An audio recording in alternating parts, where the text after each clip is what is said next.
Welcome back to my another blog. আজকে আমি বানাবো ড্রাগন ফলের জুস।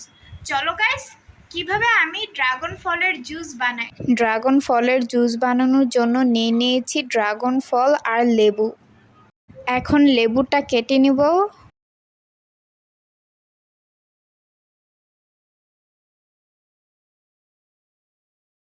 এখন লেবুর মাঝখান দিয়ে কেটে লেবুটাকে 2 টুকরো করে নিব। গাইস, দেখতে পাচ্ছো লেবুটা কাটতে কতটা কষ্ট হচ্ছে। এখন মাঝখান দিয়ে লেবুটাকে কেটে নেব। গাইস, প্রথমবার লেবু কাটছি। গাইস, লেবুটা কেটে নিয়েছি। এখন আমি ড্রাগন ফলটা কেটে নেব।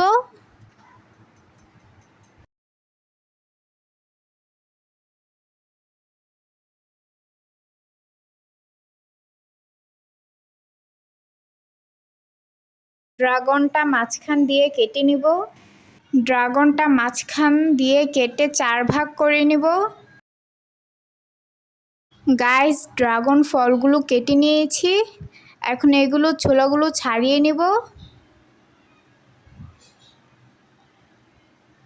গাইস, ড্রাগন ফলের ছোলাগুলো ছাড়িয়ে নিতে ভালোই লাগছে, খুব সহজেই বের হয়ে আসছে।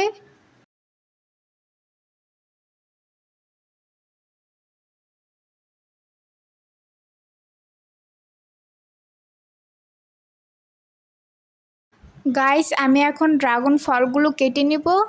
আর দেখতে পাচ্ছ আমার হাতের অবস্থা কি হয়ে গিয়েছে।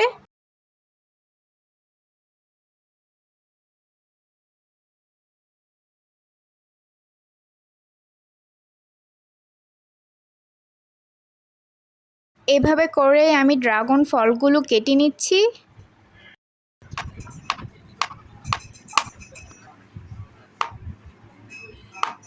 গাইস, ড্রাগন ফলগুলো আমার কাটা হয়ে গিয়েছে। গাইস, এখানে আমি কেটে নেওয়া লেবুগুলো রস করে নিয়েছি। দিয়ে দিব ড্রাগন ফল, দিয়ে দিব লেবুর রস, দিয়ে দিব চিনি, দিয়ে দিব পানি। এখন ব্লেন্ডার করে নিব। গাইস, ড্রাগন ফলের জুস ব্লেন্ডার করা হয়ে গিয়েছে। ড্রাগন ফলের জুসটা পরিবেশন করার জন্য নিয়েছি একটা গ্লাস। এখন বরফ ঢেলে দিব, দিয়ে দিব ড্রাগন ফলের জুস।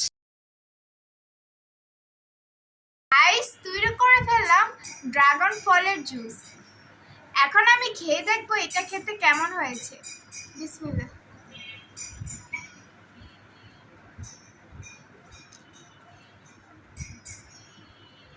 তোমরা একবার এভাবে ড্রাগন ফলের জুস বানিয়ে খেয়ে দেখো, তোমরা পুরো ড্রাগন ফলের ফ্যান হয়ে যাবে। এটা খেতে এত মজা। গাইস, আজকের এই ব্লগটা তোমাদের কাছে কেমন লেগেছে অবশ্যই like, comment, share and please subscribe করে দিবেন। টাটা।